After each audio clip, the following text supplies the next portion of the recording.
إياك نعبد وإياك نستعين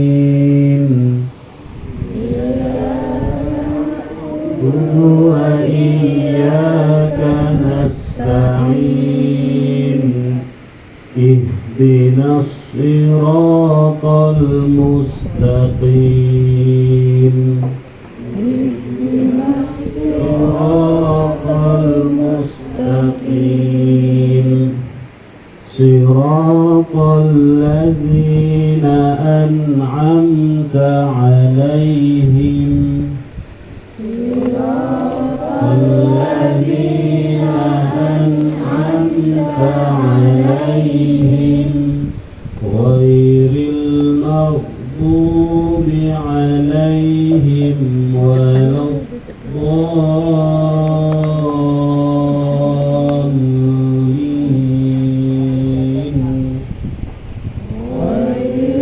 المغضوب عليهم ولا الضالين ولا تقولوا لمن يقتل في سبيل الله أموات ولا تقولوا لمن يقتل في سبيل الله أموات بل أحياء ولكن لا تشعرون بل أحياء ولكن لا تشعرون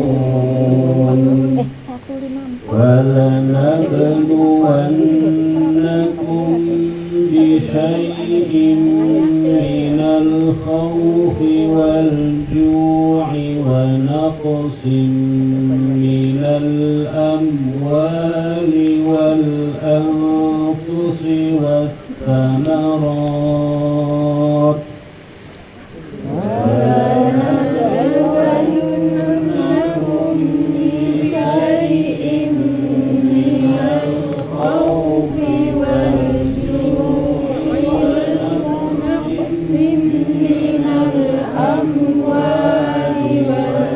والأنفس والثمرات وبشر الصابرين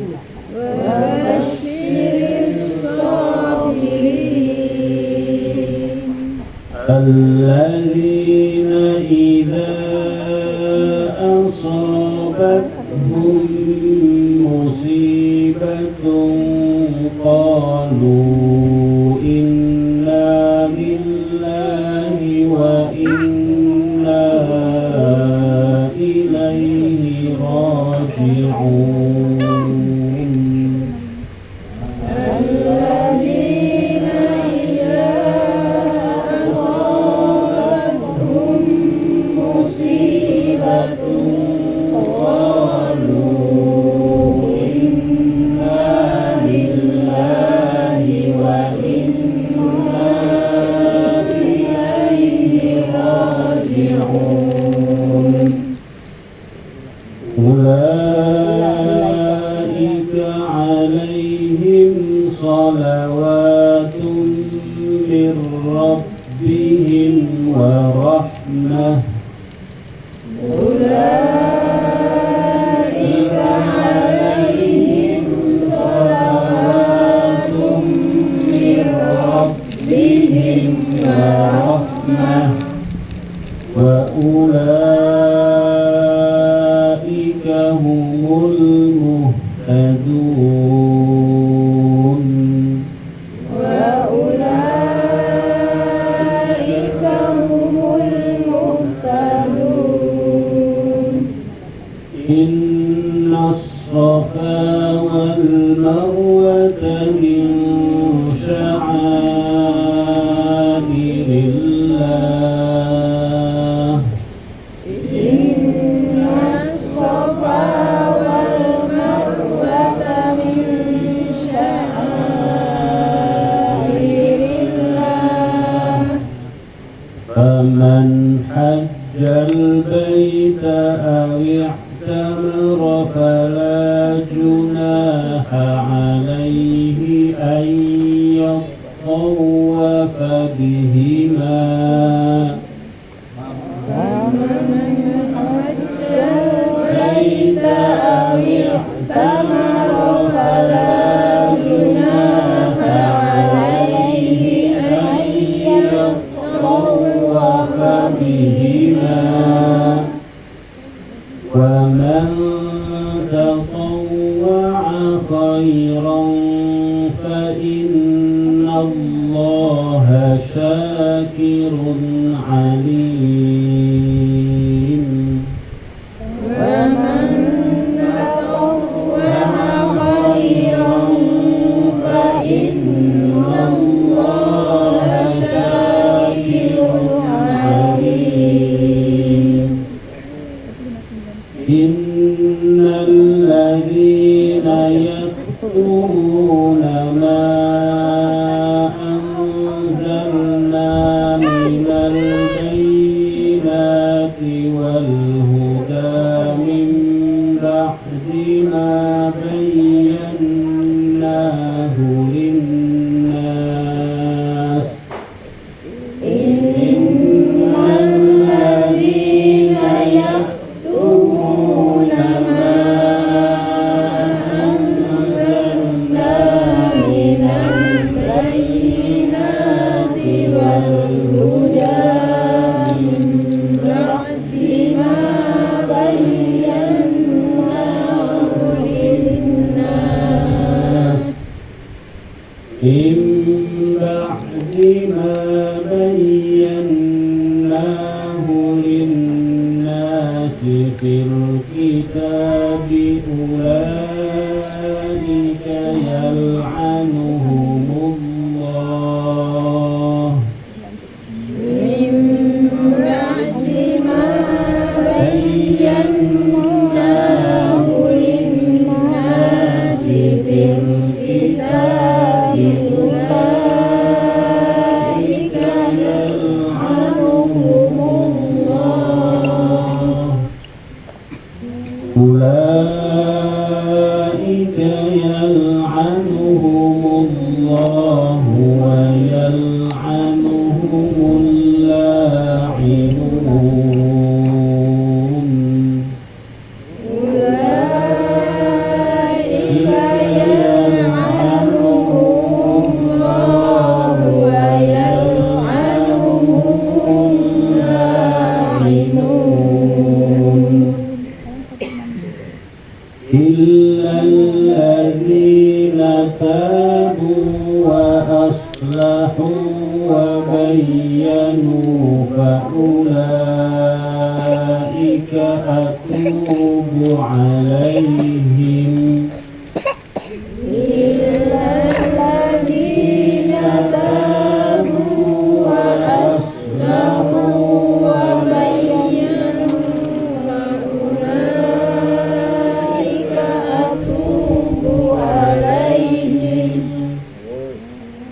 وأنا التواب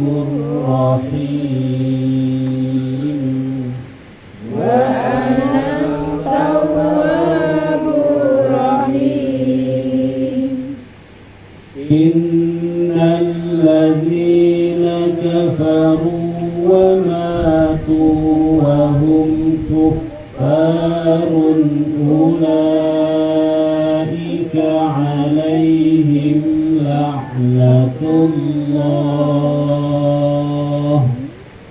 إن الذين كفروا وماتوا وهم كفار أولئك عليهم لعنة الله أولئك عليهم لعنة الله والملائكة والناس أجمعين أولئك عليهم لعنة الله والملائكة والناس أجمعين خالدين فيها لا يخفف عنهم العذاب ولا هم ينظرون خالدين فيها لا يخفف عنهم العذاب ولا هم ينظرون وإلهكم إله واحد وإلهكم إله واحد لا إله إلا هو الرحمن الرحيم لا إله إلا هو الرحمن الرحيم Alhamdulillah nahmaduhu wa nasta'inuhu wa nastaghfiruh wa na'udzu billahi min shururi anfusina wa min sayyiati a'malina man yahdihillahu fala mudilla lahu wa man yudlil fala hadiya lahu wa asyhadu an la ilaha illallah wahdahu la syarika lahu wa asyhadu anna Muhammadan 'abduhu wa rasuluh. Allahumma salli wa sallim wa barik ala Muhammad ala alihi wa ashabihi tabi'ina wa man tabi'ahum bi ihsanin ila yaumiddin amma ba'd. Bapak Ibu jamaah sekalian yang dirahmati Allah Subhanahu wa taala, marilah kita senantiasa memanjatkan puja dan puji syukur kehadirat Allah Subhanahu wa taala atas segala nikmat dan karunia-Nya.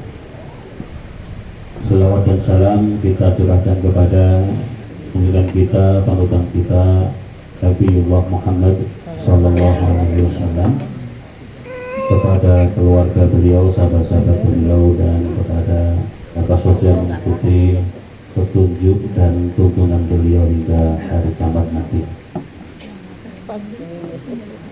Bapak sekalian dalam Allah Subhanahu wa taala, tidak lupa pada kesempatan ini juga kita sampaikan ucapan terima kasih kepada Bapak Haji Kuat yang telah menjadi sahibul gaib pada pengajian kali ini. Semoga Allah Subhanahu wa taala memberikan balasan yang lebih baik, memberikan keberkahan pada usia beliau, ya, Allah panjangkan dalam ketaatan kepada Allah Subhanahu wa taala.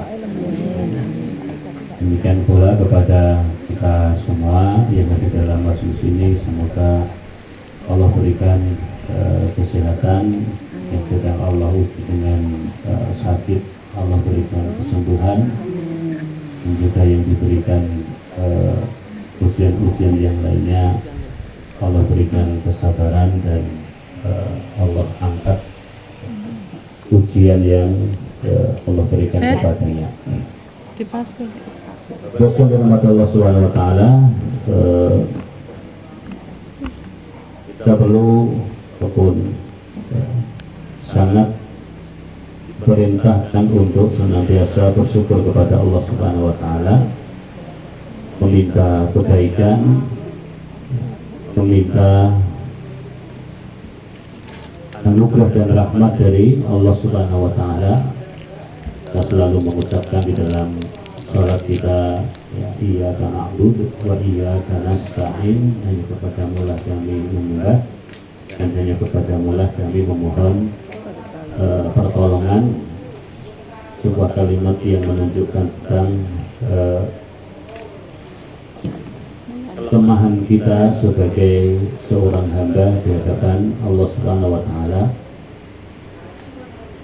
Sebuah kalimat yang menunjukkan kepada kita agar kita menyerahkan semua urusan dan perkara kita kepada Allah Subhanahu wa Ta'ala. Meskipun mungkin kita sudah merencanakannya, kemudian mengaturnya sedemikian rupa, tapi jika semua itu tanpa kehendak Allah Subhanahu wa Ta'ala pasti tidak akan terjadi. Ya, maka sangat penting bagi kita untuk senantiasa memohon pertolongan dari Allah, memohon rahmat dan kasih sayang Allah Subhanahu wa Ta'ala. Di mana banyak peristiwa yang terjadi di sekitar kita ataupun yang kita baca di berita. Ya, kalau yang belum lama ini ada pesawat yang jatuh, ada sebuah berita ataupun kisah yang di situ menunjukkan betapa lemahnya manusia. Di pesawat yang dari mana? India mau ke Inggris. Ya. Di antara berita yang tersebar di internet adalah adanya seorang pekerja dari India yang sudah bekerja di Inggris, di London, sudah bekerja sedemikian rupa menyiapkan tempat dan semua sarana prasarananya untuk bisa membawa anak dan istrinya ke Inggris. Kemudian juga istrinya yang di India sudah profesinya sebagai dokter dan menyelesaikan semua tugas dan kewajibannya di India, tidak pergi ke Inggris bersama suaminya. Dan di dalam pesawat sempat berfoto bareng, ya, seorang ibu, seorang bersama anak-anaknya, ya, jadi pasang keluarga foto di dalam pesawat. Ya, jadi sudah dengan tekad untuk meninggalkan India dan hijrah ataupun pindah ke kota ke Inggris, ya, ke London. Tapi ternyata kehendak Allah Subhanahu wa Ta'ala mendahului apa yang direncanakan oleh manusia. Ya, di seluruh keluarga itu, ya, semuanya meninggal di kecelakaan pesawat. Ya, padahal sudah sekian tahun direncanakan untuk memboyong keluarganya ke Inggris. Ya, sudah diatur sedemikian rupa, sudah berangkat, tapi ternyata Allah berkehendak lain. Ya, ini menunjukkan betapa lemahnya kita sebagai manusia. Bahkan mungkin kita sendiri juga mengalami, kita sudah merencanakan sesuatu, kita sudah menatanya sedemikian rupa, selangkah demi selangkah, apa yang harus dilakukan, apa yang harus disiapkan. Tapi ketika tiba waktunya, ya, tidak seperti apa yang kita harapkan. Nah, makanya selalu apa yang kita lakukan hendaknya kita pasrahkan kepada Allah Subhanahu wa Ta'ala, memohon pertolongan dan rahmat dari Allah Subhanahu wa Ta'ala dalam segala hal. Bahkan ketika meminta nikmat, ya, ada sebuah kisah juga yang menjadi pelajaran dari kita semua tentang ada orang yang dia meminta kepada Allah secara spesifik. Ya Allah, saya minta uang 13 miliar tanpa harus bekerja keras. Ya Allah, saya minta uang 13 miliar tanpa harus bekerja keras. Allah kabulkan tanpa harus bekerja keras, tetapi anaknya dibunuh orang. Anaknya dibunuh orang, kemudian pembunuhnya kena denda sebesar 13 miliar. Ya, jadi persis seperti apa yang diminta, tidak perlu bekerja keras, tapi ternyata dia mendapatkannya dengan harus menghilangkan ataupun harus kehilangan anaknya. kehilangan nyawa. Maka orang ini kemudian mengatakan seharusnya ketika kita meminta kepada Allah, selain meminta nikmat, itu juga meminta afiat. Afiat itu artinya minta kepada Allah agar dijaga dari keburukan, dari kesulitan, dari perkara-perkara yang menyusahkan kita. Dan kalau minta sehat, ya sehat dengan afiat. Ya. Kadang orang itu sehat, tapi banyak ujian, banyak cobaan dari sisi yang lain, karena tidak meminta afiat atau Allah tidak memberikan afiat kepada orang tersebut. Ya. Demikian pula seperti kisah tadi, sudah meminta secara khusus kepada Allah apa yang dia inginkan, tapi dia lupa meminta kepada Allah afiat. Ya. Ini sangat penting Bapak Ibu sekalian, bahwa ketika kita meminta apapun kepada Allah Subhanahu wa taala berkaitan dengan kebaikan-kebaikan, harapan-harapan kita di dunia ini, jangan lupa untuk selalu menyertakan afiat, meminta kepada Allah afiat agar Allah memberikan perlindungannya, menjaga kita dari hal-hal yang tidak kita sukai ataupun hal yang bisa menyulitkan kita, membuat kita sedih dan sebagainya.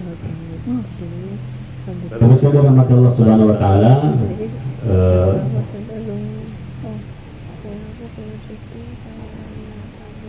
kita baru saja menyelesaikan Lebaran Idul Adha, sudah berjalan berapa? 2 minggu yang lalu. Kita sempat mengira pengajiannya itu minggu lalu, tanggal 8 ya. Nah, lagi-lagi sesasak dulu pengajian ini. Setelah saya lihat tanggalnya, oh tanggal 15 ya. Setelah melewati wilayah Idul Adha dan juga kaum muslimin saat ini sudah telah menyelesaikan proses ibadah haji, sebuah ibadah yang telah kita lakukan pada tahun 2012, itu berarti sudah 13 tahun ya, 13 ya, sudah 13 tahun yang lalu ya, kita melaksanakan ibadah haji sebagaimana dilakukan oleh kaum muslimin pada tahun ini. Sebagian sudah menyelesaikannya dan kembali ke tanah air, sebagian masih ada di sana, terutama mereka yang haji kloter gelombang 2. Ini pelajaran yang bisa kita ambil dari pelaksanaan ibadah haji pada tahun ini, karena tentu kita Bapak Ibu juga telah mendengar, yang mengetahui informasi-informasi, atau mungkin juga dari saudara ya, yang berhaji, karena pada tahun ini pelaksanaan ibadah haji Indonesia itu termasuk pelaksanaan yang kurang sesuai dengan harapan jamaah hajinya, karena ketidak teraturan pelaksanaan ibadah haji di tanah suci. Kalau sebelumnya haji itu ditangani oleh satu syarikah, satu perusahaan yang itu mengatur transportasi, mengatur hotel dan semua yang berkaitan dengan jamaah haji. Kalau tahun ini infonya ada 6 atau 8 syarikah, itu sehingga terjadi semrawut. Satu kloter ya, beda hotel, ada suami istri terpisah hotelnya karena beda syarikah. Ada jamaah yang sudah uzur didampingi oleh anaknya juga harus pisah. customer gitu loh. Kenapa? Karena beda syarikat ya, ataupun beda perusahaan yang menjadi penanggung jawab jamaah haji yang berada di tanah suci. Ya, jadi ketika turun dari pesawat sudah saling lempar tanggung jawab. Kemudian ketika akan ke Arafah juga demikian, dan harusnya suami istri yang berdampingan, yang bersama-sama harus terpisah karena beda perusahaan. Ini adalah sebuah masalah yang menjadi perhatian kaum muslimin, perhatian kita bersama, yaitu pentingnya perencanaan yang baik. Ya. Jadi kalau dulu kita tidak membayangkan satu keluarga terpisah, nah sekarang terpisah. Ya. Jadi itu yang menjadi keluhan para jamaah haji tahun ini, khususnya yang reguler. Ya. Tapi kalau kita perhatikan bahwa setiap haji itu memang ada masalahnya setiap tahunnya. Ya, sehingga dari situ kita akan mendapatkan cerita berbeda ketika kita berkunjung ataupun bersilaturahmi kepada orang yang kembali ke tanah air setelah melaksanakan ibadah haji. Ya, dengan masalahnya sendiri-sendiri, dengan ujiannya sendiri-sendiri, tapi yang menjadi fokus adalah semua itu dilakukan ibadah haji ini untuk mencari ridha Allah Subhanahu wa taala, bukan yang lainnya, baik itu berupa pujian ataupun simpati ataupun perkara-perkara kebaikan yang diarahkan untuk dirinya oleh manusia. Kemudian juga yang sangat menggemparkan yaitu gagalnya berangkat haji furoda. Nah, haji furoda ini juga sebuah kesempatan bagi orang yang ingin berhaji dengan cara yang cepat, tidak perlu menunggu lama. Nah, berangkat bayar tahun ini dan tahun ini berangkat tahun ini. Ya. Tapi ternyata tahun ini bisa haji furoda tidak keluar. Ya. Tidak keluar dan begitu nggak jadi berangkat. Gimana ya, nggak tahu. Terus Jadi berangkat. Nggak jadi berangkat. Ya sudah, ya ini ya tadi, manusia berencana, semuanya diserahkan kepada Allah Subhanahu wa taala. Apa yang kita harapkan itu tidak selalu terwujud. Ya, tapi ketika kita pasrah kepada Allah Subhanahu wa taala, maka kita akan lebih ringan menghadapi sesuatu yang itu tidak sesuai dengan harapan kita. Ya, perkara nanti ada kesalahan teknis, ada kebijakan yang berubah, ada peraturan baru dan sebagainya, itu sebab-sebabnya saja. Tetapi ketika kita sudah tawakal kepada Allah setelah berusaha, ya maka insya Allah kita akan lebih ringan menghadapi apa yang tidak sesuai dengan harapan kita. Demikian pula Bapak sekalian yang muliakan, kita berada di bulan Dzulhijjah, ini masih di bulan yang disucikan, dan kita juga sebentar lagi akan masuk bulan Muharram. Ya, masuk bulan Muharram termasuk dari bulan yang disucikan, bulan yang dihormati di dalam agama kita, yang mana dalam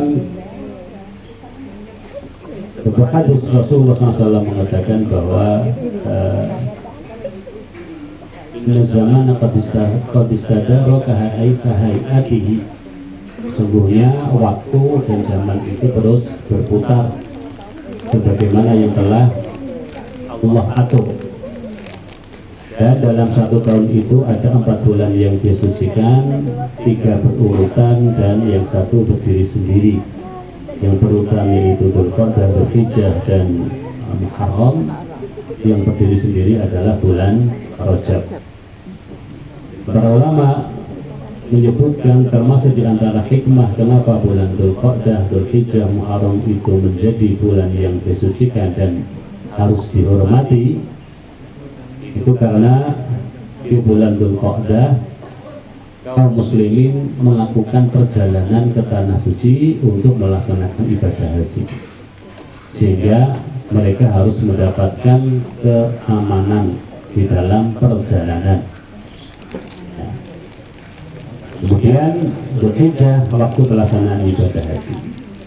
Muharram adalah waktu kembalinya orang-orang yang melaksanakan ibadah haji ke negeri mereka masing-masing. Sehingga 3 bulan ini menjadi bulan yang disucikan, disepakati untuk dihormati, tidak boleh ada kekacauan, tidak boleh ada peperangan, tidak boleh ada kejadian ataupun perbuatan-perbuatan yang menimbulkan takutan, khususnya bagi orang-orang yang akan melaksanakan ibadah haji. Ya. Tapi kalau sekarang ketakutan bagi mereka yang haji tidak memakai visa resmi atau visa haji, ini juga jadi ketakutan tersendiri bagi mereka yang berhaji dengan tidak menggunakan visa haji. Dan ternyata tahun ini lebih ketat daripada tahun sebelumnya. Ya, bahkan kita mendengar ada yang meninggal di gurun pasir ya, karena haji lewat jalur tidak resmi. Ada yang kemudian diusir, ya, dikeluarkan dari Mekah, dipindah ataupun mereka dibawa ke Jeddah.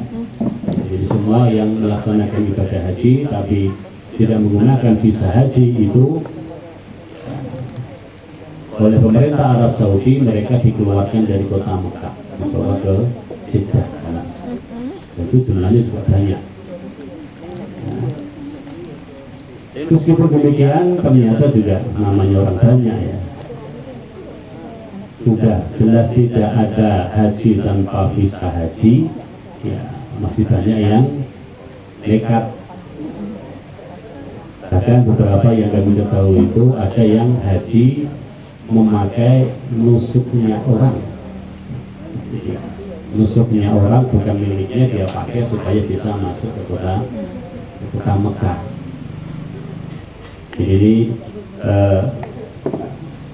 cara-cara yang tidak dibenarkan di dalam agama, cara-cara yang tentunya melanggar hukum. Lalu bagaimana hajinya?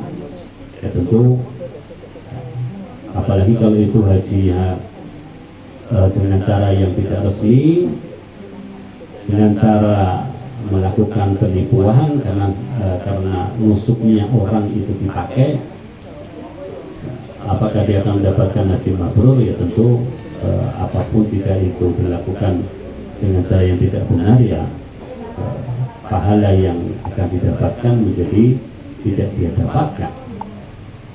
Tapi memang juga dari sekian haji itu, sebenarnya disebutkan oleh sahabat Abdullah bin Umar dari ayah beliau bahwa ketika melihat orang begitu banyaknya melaksanakan ibadah haji, ya, kemudian ditanya, bagaimana pendapatmu wahai Ibnu Umar terkait dengan orang-orang yang begitu banyak berbondong-bondong berada di Arafah untuk melaksanakan haji? Kemudian Abdul Umar mengatakan, yang pergi haji itu jumlahnya sangat banyak, tetapi yang benar-benar berhaji itu sedikit. Ya. Jadi yang berangkat, yang pergi, yang menuju ke tanah suci itu banyak, tapi yang benar-benar melaksanakan ibadah haji itu sedikit. Teruskan rahmat Allah Subhanahu Wa Taala, ini adalah sebuah ramalan bagi kita untuk rambu-rambu bagi kita ketika kita akan melaksanakan amal soleh, amal kebaikan, amal ketaatan. Bahwa niat baik saja itu tidak cukup, tetapi harus mengikuti apa yang dituntunkan oleh Rasulullah Shallallahu Alaihi Wasallam.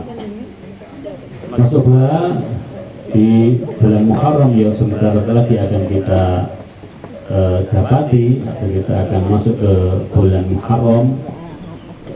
Kalau sekarang ini termasuk sebelum masuk bulan Muharram, biasanya banyak masyarakat kita yang mengadakan resepsi pernikahan. Jadi ngejar supaya tidak di bulan Muharram. Nah, karena kalau di bulan Muharram, saya tidak tahu apakah masih ada yang meyakini kalau nikah di bulan Muharram itu akan sial atau nanti sulit punya anak, ini itu kesulitan. Jadi satu keyakinan yang kita luruskan.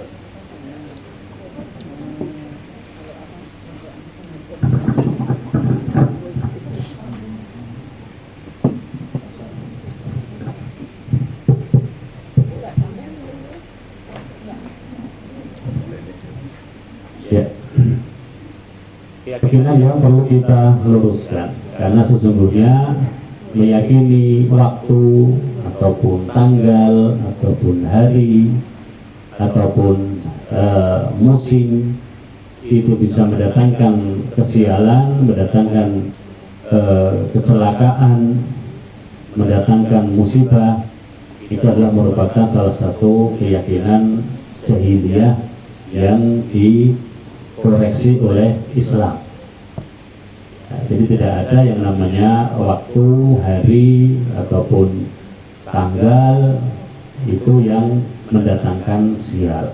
Semuanya baik. Semuanya baik. Nah, sehingga keyakinan seperti ini, kalau dulu di tengah-tengah masyarakat Quraisy, mereka meyakini kalau orang nikah di bulan Syawal itu sial, dia tidak akan punya anak. Nah, karena di bulan Syawal ini menjadi sebuah bulan yang tadi tidak baik untuk melakukan pernikahan. Tapi kemudian ini disanggah oleh ibu bunda kita Aisyah radhiyallahu anha bahwa beliau adalah orang yang dinikahi oleh Rasulullah SAW di bulan Syawal, dan tidak ada orang yang mendapatkan anugerah yang paling besar seperti yang beliau dapatkan. Ini dikatakan oleh Aisyah radhiyallahu anha. Ya.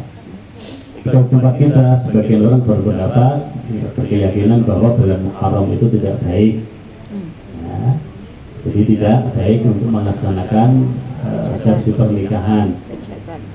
Jadi juga perlu dikoreksi, tapi memang tidak banyak orang yang berani untuk melawannya ataupun untuk mengkoreksinya secara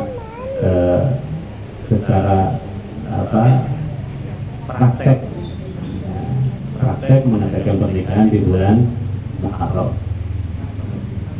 Jadi di sini Bapak Ibu sekalian dirahmati Allah Subhanahu wa taala, tidak ada hari, waktu, tanggal ataupun musim yang itu mendatangkan kesialan. Karena semua itu adalah makhluk Allah Subhanahu wa taala, semua itu adalah mengikuti apa yang Allah perintahkan. Ya. Jadi mengikuti apa yang Allah perintahkan. Kalau misalnya dia mengatakan alam semesta merestui, didukung oleh alam semesta, didukung oleh dunia ini, mereka sebetulnya makhluk-makhluk Allah yang tidak bisa mendukung, tidak bisa memberikan manfaat, tidak bisa memberikan mudarat kecuali dengan kehendak Allah Subhanahu wa taala. Karena sebagian orang ketika mengatakan demikian, dia akan terjatuh dalam pemahaman sebaliknya. Ya. Jadi cuaca tidak bersahabat, ya, cuacanya tidak mendukung ataupun ini harinya nggak baik, karena semua itu mereka ya, makhluk Allah, mereka hanya melaksanakan perintah Allah Subhanahu wa Ta'ala. Seperti misalnya ada gempa, kemudian ada banjir, kemudian ada hujan, dan semuanya itu adalah melaksanakan perintah Allah Subhanahu wa Ta'ala. Meskipun sebagian itu terjadi juga karena perilaku dan perbuatan manusia sendiri. Nah, kemudian berkesan kepada Allah Subhanahu wa Ta'ala, termasuk di bulan Muharram yang menjadi perhatian kita, bahwa kita di bulan Muharram ini, ya nanti di bulan Muharram kita disunahkan dan dianjurkan untuk melaksanakan puasa sunnah yang disebut dengan puasa Asyura. Puasa Asyura, puasa pada hari ke-10 di bulan Muharram. Ya, hari ke-10 di bulan Muharram itu berarti ya, tanggal 6 Juli. Ya, kalau tanggal 6 Juli. Juli 15 ya, masih cukup lama ya. Puasa Asyura, salah satu ibadah yang rutinkan oleh Rasulullah SAW selama hidup beliau, bahkan beliau menganggap itu sebagai puasa wajib sebelum turun wajibnya puasa bulan Ramadan. Ya, Rasulullah SAW merutinkan puasa Asyura, yaitu puasa di tanggal 10 Muharram. Utamaannya adalah yukafirus sanah allati qablahu. Ya.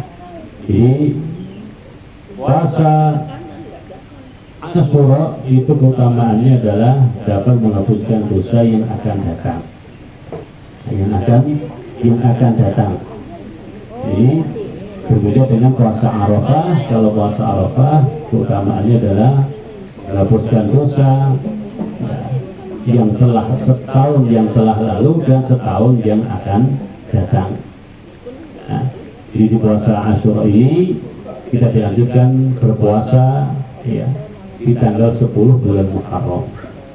Lalu kemudian kita juga dianjurkan di tanggal 9-nya yang disebut dengan puasa Tasu'a, karena sebagaimana yang diinginkan oleh Rasulullah SAW ketika beliau memerintahkan para sahabatnya untuk berpuasa di bulan Asyura di tanggal 10 Muharram melaksanakan puasa Asyura. Para sahabat mengatakan, ya Rasulullah, 10 Muharram ini adalah tanggal yang diagungkan oleh orang-orang Yahudi. Ya.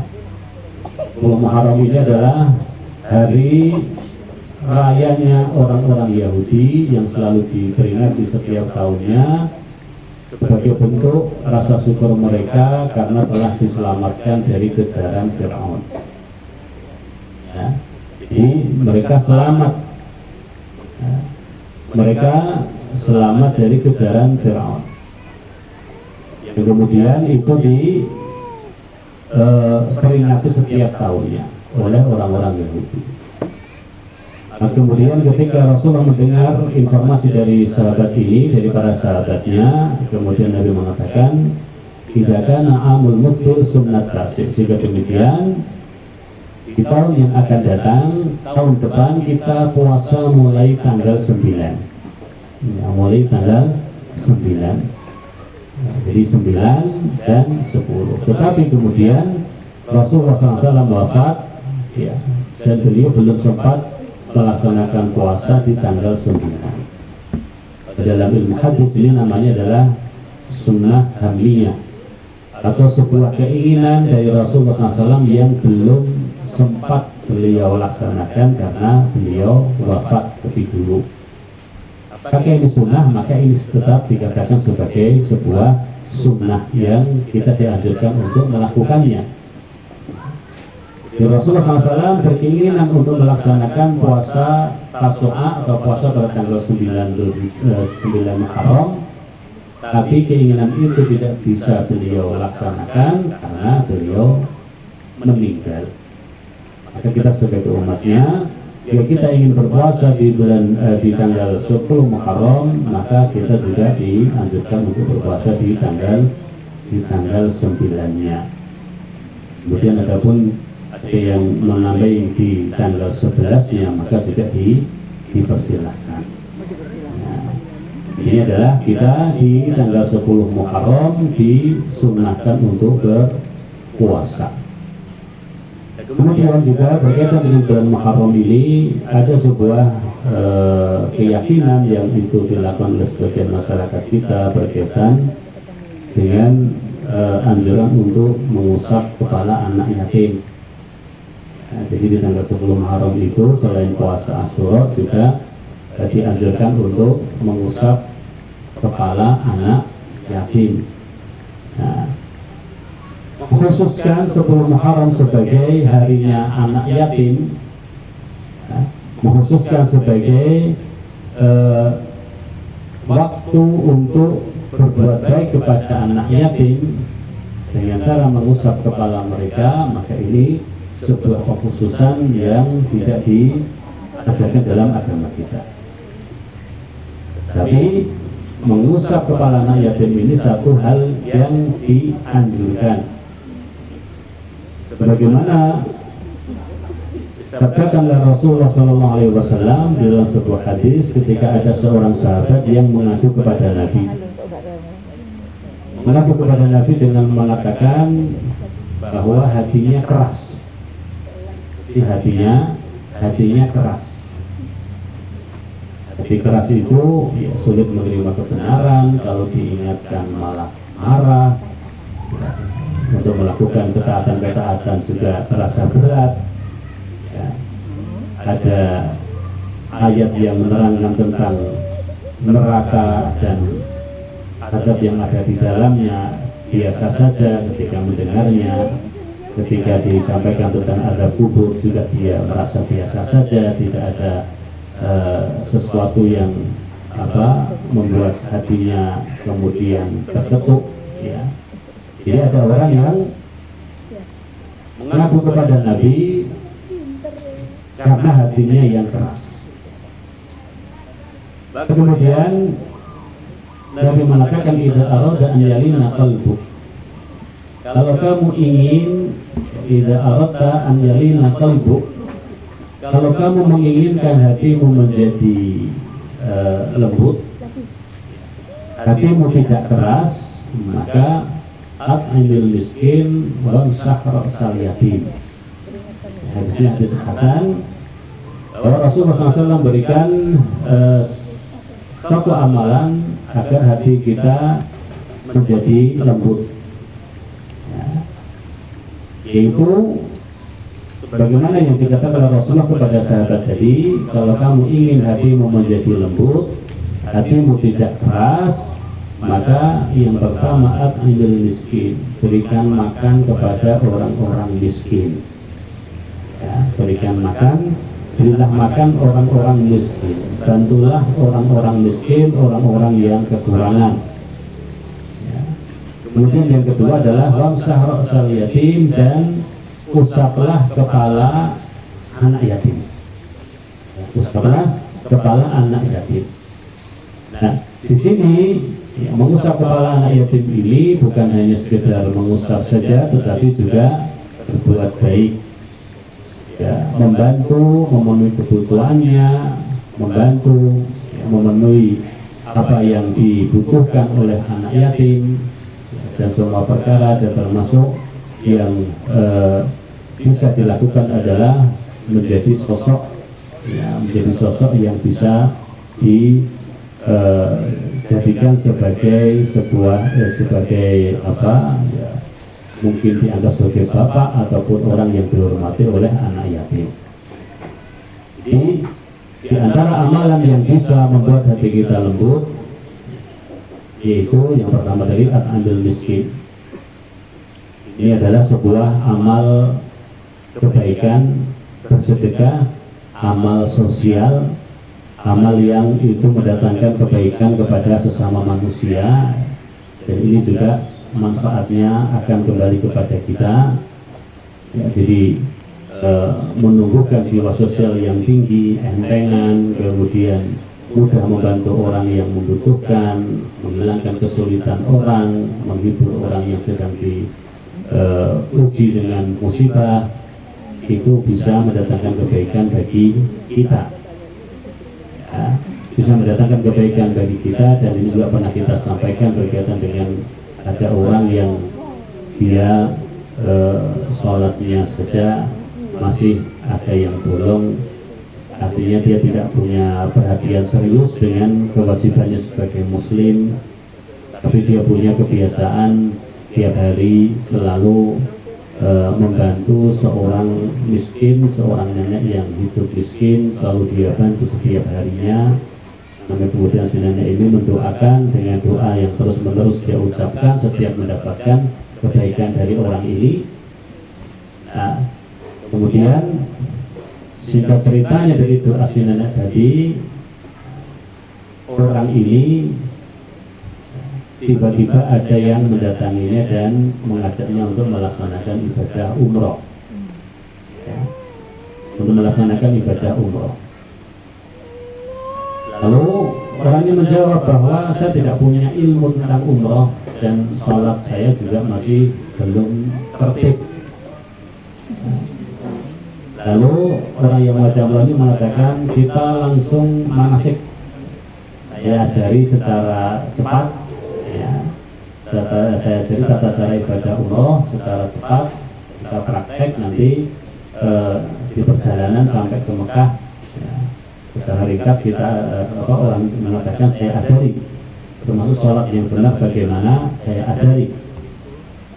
Nah, kemudian orang ini yang tidak ada keinginan sama sekali untuk melaksanakan ibadah umroh menyetujuinya, dan keduanya pun berangkat ke Mekah untuk melaksanakan umroh. Perjalanan, ya, jadi belajar secara singkat tata cara umroh, kemudian sebelum ke Masjidil Haram diulangi kembali tata cara ibadah umroh, tawaf, sa'i, dan tahallul. Lalu kemudian ketika ke Masjidil Haram selesai melaksanakan tawaf, ya, selesai melaksanakan tawaf, kemudian setelah sunnah 2 rakaat setelah tawaf, orang ini meninggal. Orang ini meninggal. Nah, meninggal dalam keadaan berikhram. Dan ternyata orang yang mengajaknya untuk beribadah umrah tadi bertanya kepada keluarganya, apa yang dilakukan oleh orang ini, kenapa dia bisa mengalami hal seperti ini.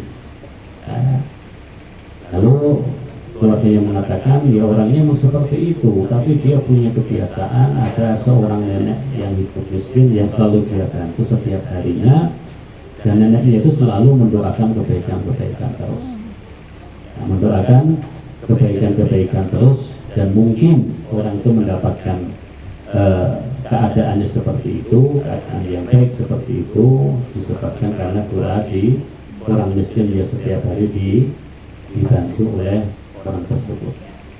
Jadi Rasulullah berkata Allah Subhanahu Wa Taala, amal sosial berbaik kebaikan, baik itu memberi makan orang miskin ataupun membantu kesulitan-kesulitan yang dialami, yang dirasakan oleh orang-orang yang ada di sekitar kita, terlebih itu mungkin kerabat dan keluarga kita, ataupun mungkin orang yang tidak kita kenal, itu insya Allah bisa memberikan dampak positif di dalam hidup kita. Ya, kita akan dimudahkan untuk berada dalam sebuah ketaatan karena doa orang-orang yang mungkin mereka lemah, orang-orang yang miskin, sebagaimana disabdakan oleh Rasulullah SAW, di mana beliau pernah memerintahkan para sahabatnya untuk mengumpulkan orang-orang lemah dan orang-orang miskin. Kemudian beliau mengingatkan kepada para sahabatnya, fa inna ma tuzakuna wa tunsaruna bi du'afaikum, ingatlah sesungguhnya kalian itu dimenangkan, kalian itu bisa sukses, kalian itu bisa berjalan, bisa berhasil, semua itu disebabkan karena doa orang-orang lemah dan doa orang-orang miskin yang telah kalian bantu. Jadi kalau kita melihat kisah-kisah banyak sekali yang bisa ditemukan, ya, bisa ditemukan dampak positif ataupun kebaikan yang didapatkan oleh orang yang mereka memiliki jiwa sosial tinggi kepada orang-orang yang di sekitarnya. Termasuk juga tadi selain memberi makan orang miskin, wamsah ra'sal yatim, mengusap kepala anak yatim, ini sebagai sebuah ungkapan ya, bukan hanya sekedar mengusap saja sebenarnya ya. Jadi bukan hanya sekedar mengusap saja, tetapi mengusap kepala anak yatim, demikian pula juga dengan membantu memenuhi kebutuhan-kebutuhan dasar dari anak-anak yatim. Dan di dalam hadis yang lain Rasulullah SAW juga mengatakan anna wakafilul yatimi kahataini fil jannah, aku dengan orang yang mencukupi kebutuhan anak yatim akan seperti ini dalam surga. Dan Rasulullah memberikan isyarat apa dari telunjuk dengan jari tengahnya, menunjukkan betapa dekatnya orang yang menjadi kafil ataupun orang yang memenuhi kebutuhan anak-anak yatim di surga nanti ya, meskipun juga mengasuh, merawat ya, mengarahkan, mendidik anak yatim itu bukan perkara yang mudah, makanya keutamaannya juga sangat besar ya.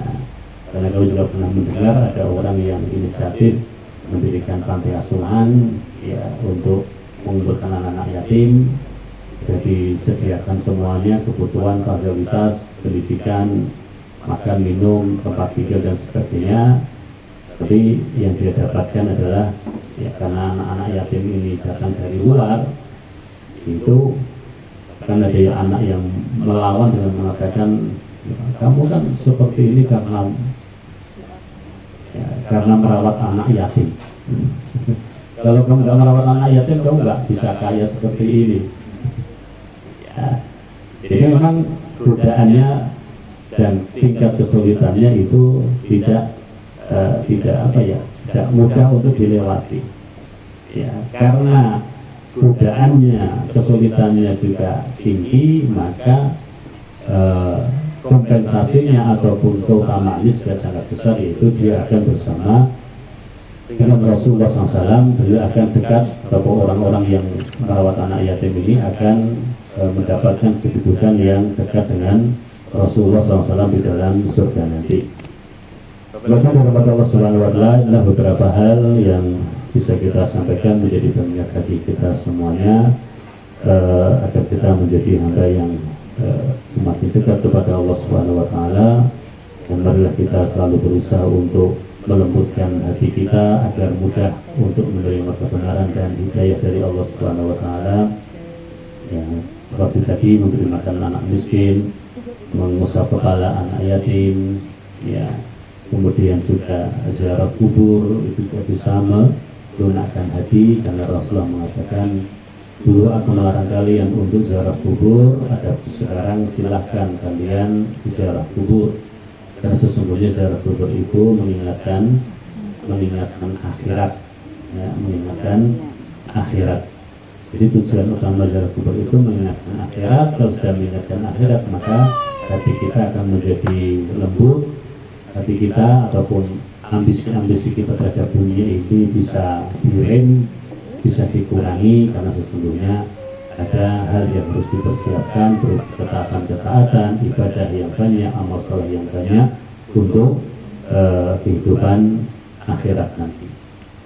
Demikian yang bisa kita sampaikan. Wassalamualaikum warahmatullahi wabarakatuh. Wa akhiru da'wana alhamdulillahirabbil alamin. Wassalamualaikum warahmatullahi wabarakatuh. Waalaikumsalam warahmatullahi wabarakatuh.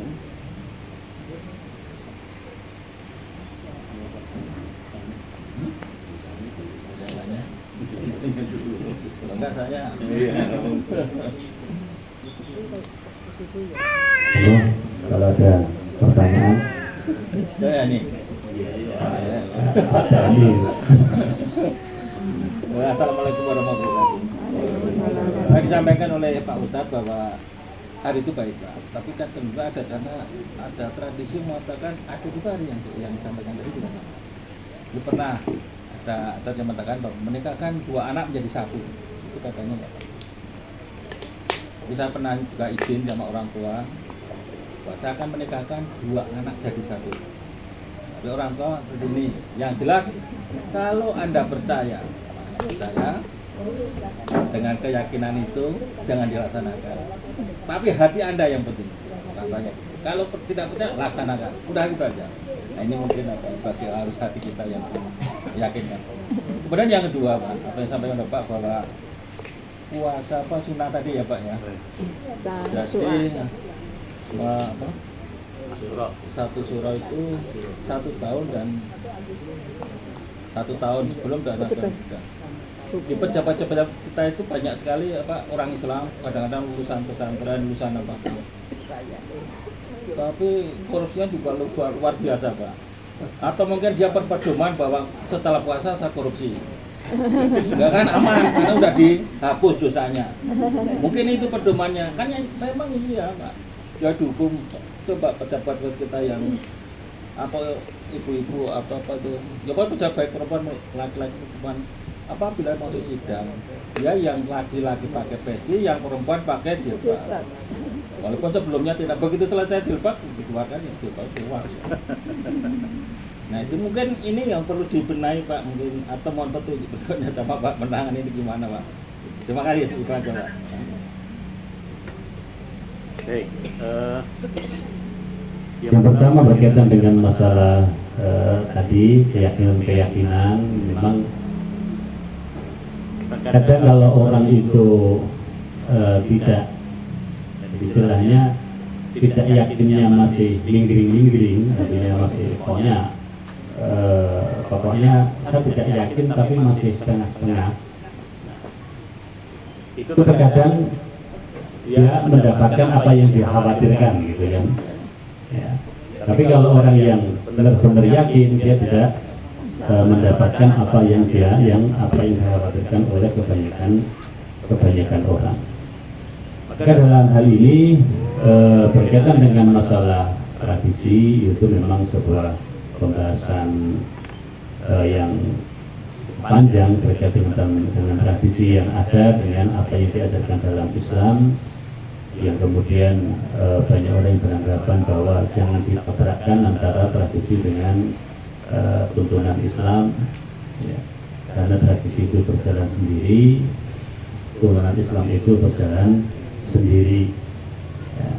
Tapi bagi seorang muslim kita beragama itu bukan hanya di masjid saja, bukan hanya saat pengajian saja, tapi kita itu beragama di setiap apa yang kita lakukan, bahkan setiap nafas yang kita hembuskan dan kita menghirup dan menghembuskan nafas itu kalau bisa memang bernilai ibadah ya, bernilai ibadah. Maka sesuatu itu jika disinkronkan ataupun disandingkan dengan syariat, kalau itu kemudian bertentangan dengan syariat, berarti sebagai seorang muslim harus kita tinggalkan. Ataupun bagi selain muslim ya, maka itu sesuai dengan apa yang mereka yakini. Kemudian tadi kalau yakinnya tidak begitu yakin sehingga dia mendapatkan, kalau ya memang ini konkretnya harus dikuatkan lagi bahwa takdir itu telah dituliskan ya Allah Subhanahu wa taala 50 tahun sebelum alam semesta ini diciptakan. Jadi apapun yang akan menimpa kita di dunia ini, bahkan seorang itu apakah akan masuk surga atau ke dalam neraka, akan dimasukkan ke dalam neraka sudah ditentukan 50.000 tahun sebelum alam semesta ini diciptakan. Jadi bukan sebelum kita diciptakan, alam semesta yang diciptakan itu sudah ditakdirkan. Maka ini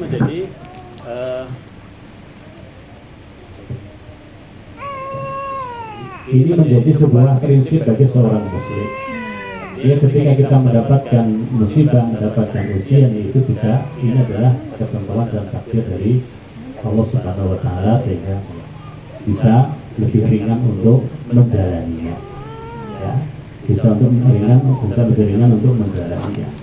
Jadi kalau kemudian dia mendapatkan sesuatu yang dia hindari, tapi kemudian dia mendapatkannya, itu memang sudah takdir dari Allah Subhanahu wa Ta'ala. Ini bahwa ketika sebuah keyakinan itu sudah di cancel oleh Al-Quran maupun Sunnah Rasulullah SAW, maka keyakinan itu harus kita tinggalkan. Yang kedua, berkaitan dengan orang kelihatan agamis, orang kelihatan ya pakai jilbab, orang kelihatan sering ke masjid tapi kok ya korupsi, ya, kemudian jadi puasa apakah mungkin orang itu melakukan perbuatan dosa, melakukan pelanggaran hukum karena dalilnya dengan hadis tadi. Jadi cukup puasa Arafah, maka dosa yang telah lalu dan dosa yang akan datang selama 1 tahun yang telah lewat dan 1 tahun yang akan datang itu sudah diampuni, sehingga bebas untuk berbuat dosa, berbuat maksiat. Maka ini menjadi sebuah pemahaman yang salah kaprah. Ya. Karena dosa yang diampuni di sini yang dimaksud adalah dosa-dosa kecil. Dosa-dosa kecil. Kalau dosa-dosa besar maka harus dengan taubat, harus bertobat kepada Allah. Para ulama sepakat bahwa dosa yang diampuni di sini adalah dosa-dosa kecil, dosa-dosa yang mungkin kita tidak menyadarinya. Kita melakukannya, tapi karena itu hal sepele kita lakukan. Kita tidak menyadari itu adalah dosa. Nah kemudian itu diampuni dengan ibadah tadi, seperti puasa Arafah ataupun puasa Asyura dan ibadah lain yang itu memiliki keutamaan bisa menghapus dosa. Adapun kalau itu dosa besar maka harus dengan taubat. Nah, jadi sama itu prinsipnya seperti ada dulu orang yang menerima badal haji. Harusnya badal haji itu kan satu orang satu yang mengumpulkan banyak untuk dia lakukan. Caranya gimana? Caranya saya di mikot. Kalau di mikot itu mikot, jatuhkan niat haji, kemudian keluar mikot, masuk lagi niat yang berbeda, keluar lagi, masuk mikot lagi. Ya, sejumlah berapa orang yang dia badali. Nah ini kan salah pemahaman, ya, jadi salah kaprah dan paham yang menyesatkan. Yang namanya badal haji itu kan ya satu orang satu pelaksanaan haji dan syarat utamanya dia harus pernah haji. Tapi ternyata ditemukan ada hal seperti ini. Caranya gitu, kok kamu bisa sampai 3-4 orang yang kamu badali? Ya caranya seperti ini. Berikut lakukan niat untuk bulan siapa, nanti keluar masuk lagi orang berikutnya orang ini adalah orang yang tertipu dengan dunia, dia ingin dapat jasa daripada sebanyak-banyaknya, kemudian dia melakukan pelanggaran syariat. Dan dalam ibadah haji ini banyak sebetulnya pelanggaran syariat. Ya nggak sah dong. Karena yang nanggung siapa Pak? Yang nanggung ya yang membadali itu. Tapi ini kalau udah haji nah, akhirnya ini yang dihajikan itu statusnya udah haji kan, walaupun dia belum. Karena udah bayar. Ya dia sesuai dengan niatnya dan apa yang dia ketahui. Perkara orang cara melakukannya seperti itu, ya itu jadi tanggungan, jadi dosanya dan orang itu, gitu ya. Jadi bentuk-bentuk perbuatan mengakali ataupun memahami syariat sesuai dengan pemahamannya sendiri. Nah itu yang salah satu sebab orang itu bisa tersesat, orang itu bisa mendapatkan dosa besar. Ya, sehingga kalau ada kemudian orang kenapa ketika terjerat hukum baru pakai jilbab, ketika terjerat hukum baru pakai pakai baju baju koko, ketika terjerat hukum kemudian umroh, ya maka ini adalah bukan jangan ibadahnya yang disalahkan, tapi oknumnya yang melakukan itu. Kalau misalnya orang terjerat kasus hukum kemudian dia umroh, ya dimaklumi saja itu lebih baik daripada dia kemudian pergi ke dukun, dia pergi ke orang pintar, dia melakukan tipu muslihat. Bisa jadi dia umrah kemudian tobat di sana, kemudian dia menjadi pribadi yang lebih baik. Maka sih ketika ada orang menampakkan penampilan sebagai orang yang taat, ya, orang yang taat, maka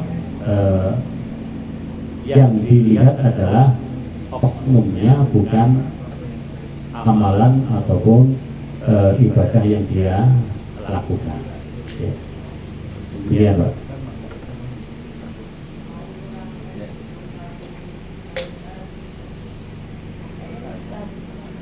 Assalamualaikum warahmatullahi wabarakatuh. Yang pertama terkait tadi 10 Muharram disunahkan untuk menghisap kepala anak yatim. Apakah secara harfiah juga menghisap atau boleh saja memberikan santunan kepada anak yatim? Itu yang pertama. Kemudian yang kedua, kalau anak yatim seseorang anak yatim, kemudian ibunya menikah lagi, apakah itu disebut anak yatim? Kemudian yang ketiga, di TV itu kemarin saya lihat, saya baca disarankan untuk tidak memaksakan diri melakukan umroh sunnah.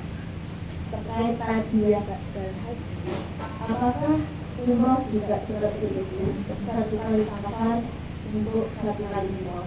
Apakah diperbolehkan? Dulu sih waktu kita tahun 2012 disarankan, maksudnya ya 1 kali safar, 1 kali saja. Apakah kalau umroh itu juga seperti itu? Saya lihat kadang-kadang kita umroh misalnya, kemudian umroh hajat kita hadir di sana, kemudian umroh lagi ke tempat repotnya, mengumrohkan siapa? Apakah seperti itu diperbolehkan atau tidak? Assalamualaikum warahmatullahi wabarakatuh. Yang pertama, mengusap kepala anak yatim itu yang seperti kami sampaikan tadi, bahwa menentukan waktunya khusus di 10 hari, di 10 Muharram, itu satu hal yang tidak tepat.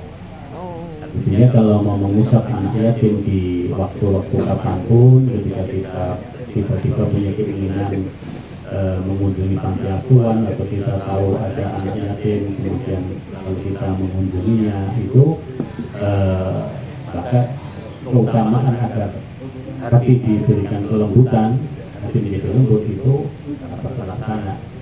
Tapi ketika kemudian malah mengkhususkan di 10 Muharram, itu yang kurang tepat. Namun kalau kita sempatnya memang di saat itu, ya tidak ada masalah. Tapi menentukan tanggal 10 Muharram sebagai hari rayanya anak yatim, itu yang tidak tepat. Artinya kita bisa melakukan kapan saja. Lalu apakah itu hanya sebuah analogi ataupun sebagai ungkapan untuk mengasihi anak yatim, ataukah memang harus mengusap kepalanya? Karena kita cukup membantunya dengan mungkin membantu memberikan santunan dan sebagainya. Maka di sini mengamalkan hadis tadi, dua-duanya bisa kita amalkan. Itu selain menyantuni, juga mengusap kepalanya. Ini mengusap kepala anak yatim dan menyantuni, itu yang ideal. Ya. Artinya kita mengamalkan hadis sesuai dengan teksnya. Tapi kalau kita kesulitan, maka cukup dengan berikan santunan, maka itu insya Allah tidak mengapa dan bahayanya juga sangat besar. Tapi ketika kita menyempatkan diri, kemudian dekat dengan anak yatim yang masih kecil, kemudian kita usap kepalanya, lalu kemudian kita merasa hati kita tersentuh, maka itu akan lebih utama. Lalu definisi anak yatim itu dia tidak akan hilang meskipun ibunya lagi. Dengan syarat, jadi kalau dalam Islam yatim itu adalah ketika seorang anak dikatakan anak yatim sampai dia balik. Kalau dia sudah balik maka tidak lagi dikatakan sebagai anak yatim.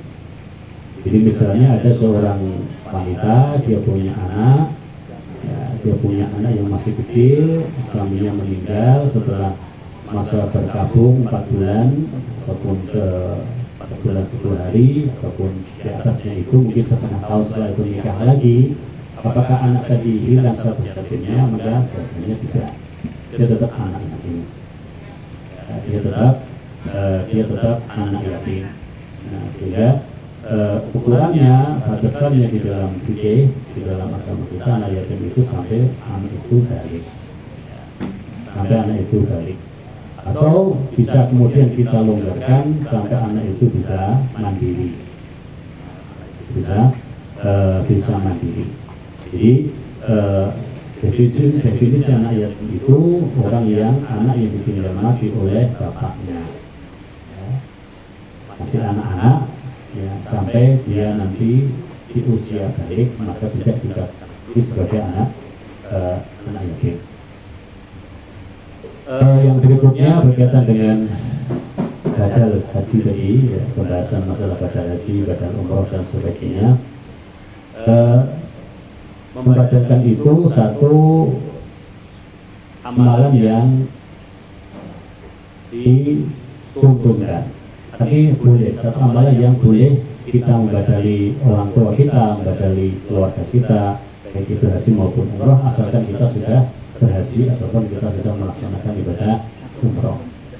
Nah, yang menjadi pertanyaan, dan ini juga pertanyaan yang berulang-ulang, apakah hukumnya kita mengulang-ulang umroh, ya, memperbanyak umroh dalam satu kali safar.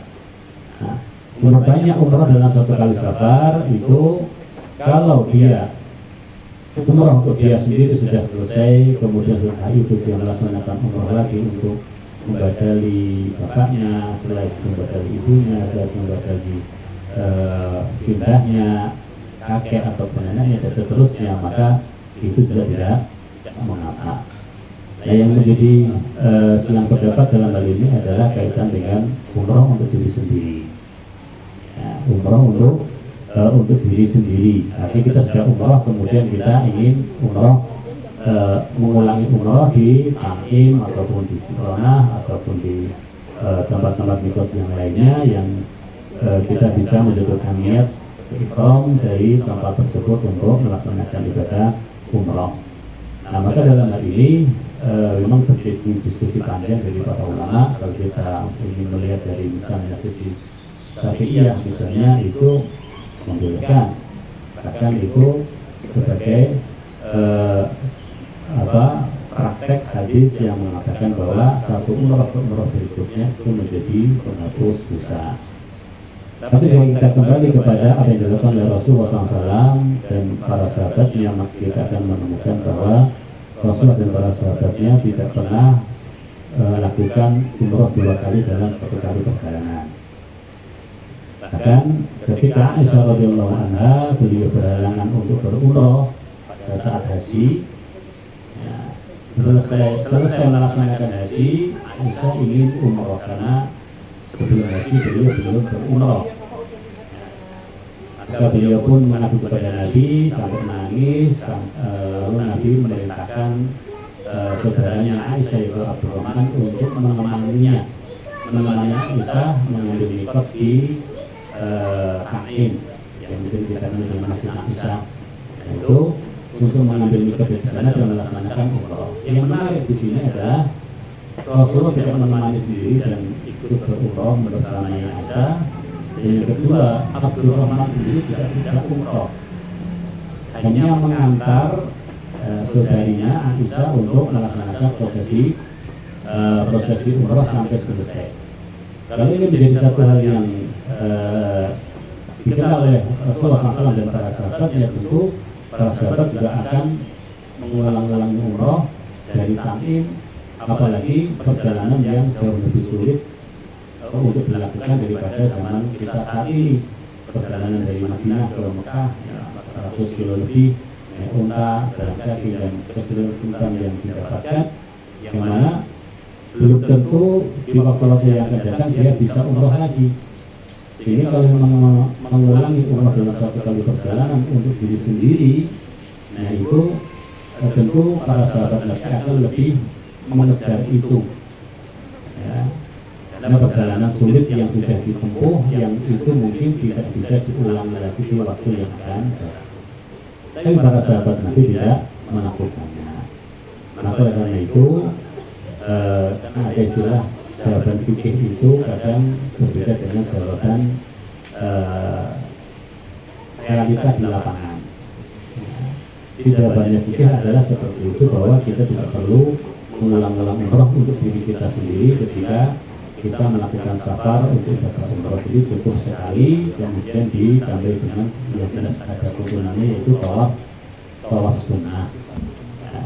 Tawaf sunnah, ataupun kalau kita ingin umroh dengan membatalkan orang-orang yang kita cintai, keluarga kita yang memang mereka meninggal dalam keadaan belum melaksanakan haji, belum melaksanakan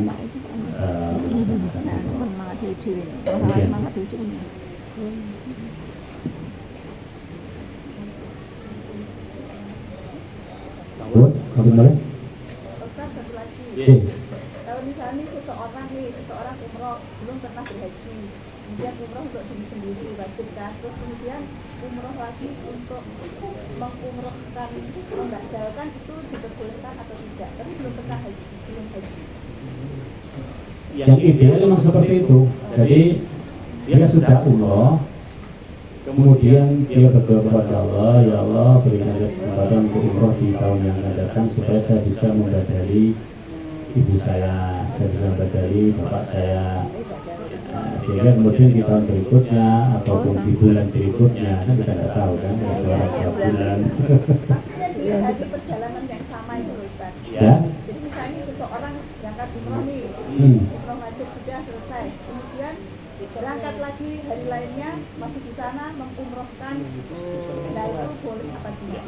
Itu tadi boleh, karena umroh wajib ini dia sudah selesai kan, artinya kewajiban umroh ataupun syarat utama dia supaya bisa membadali orang lain umroh sudah dia penuhi kan, sehingga dia bisa melaksanakan umroh untuk orang lain di waktu yang sama, di waktu yang sama. Dan itu kebanyakan dilakukan oleh jamaah umroh, memang seperti itu. Jadi memang dia baru pertama berangkat umroh, dia selesaikan dulu kewajibannya, kemudian mungkin dia tidak yakin di tahun yang akan datang bisa umroh lagi, dia tidak meyakini dengan kondisinya dia bisa mengulang umroh di bulan ataupun tahun berikutnya, sehingga dia manfaatkan kesempatan itu untuk membatalkan ataupun mengumrohkan orang lain yang ingin dia badali.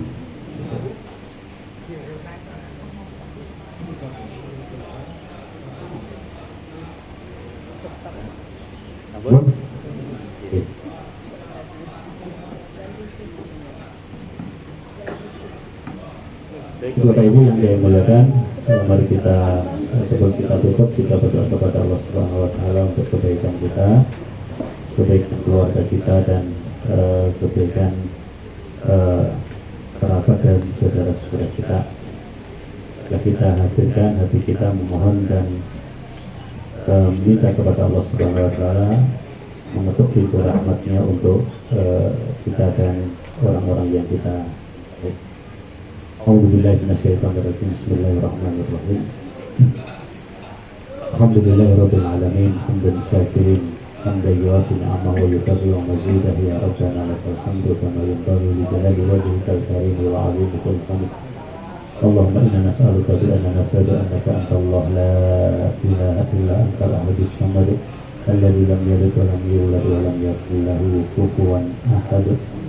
Allahumma shalli wa sallim ala rasulika Muhammadin sallallahu alaihi wasallam warhamna bi rahmatika ya arhamar rahimin.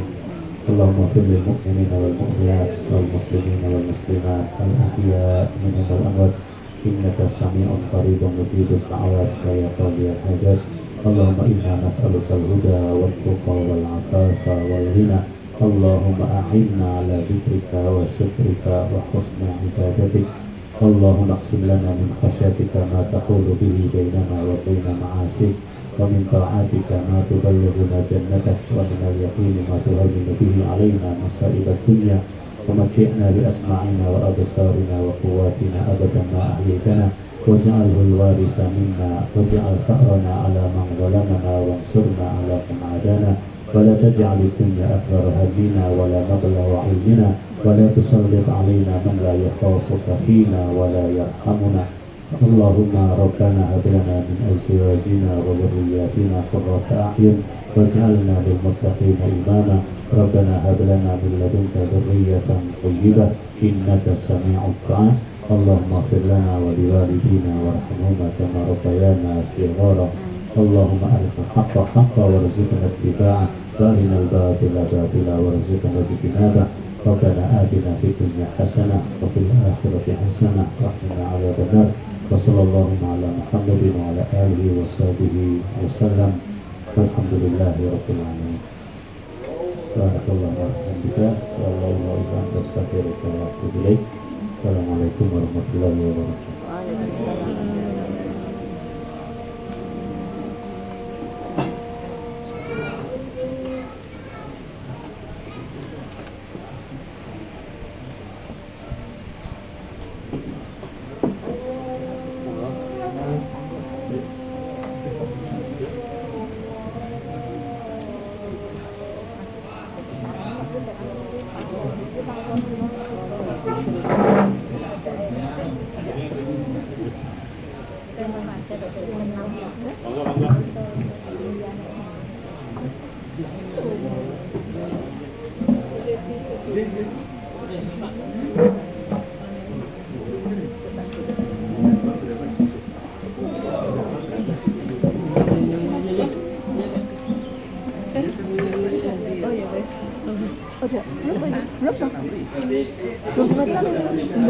Belum mau disemok kan? Belum. Mati kan? Belum. Gitu? Ya.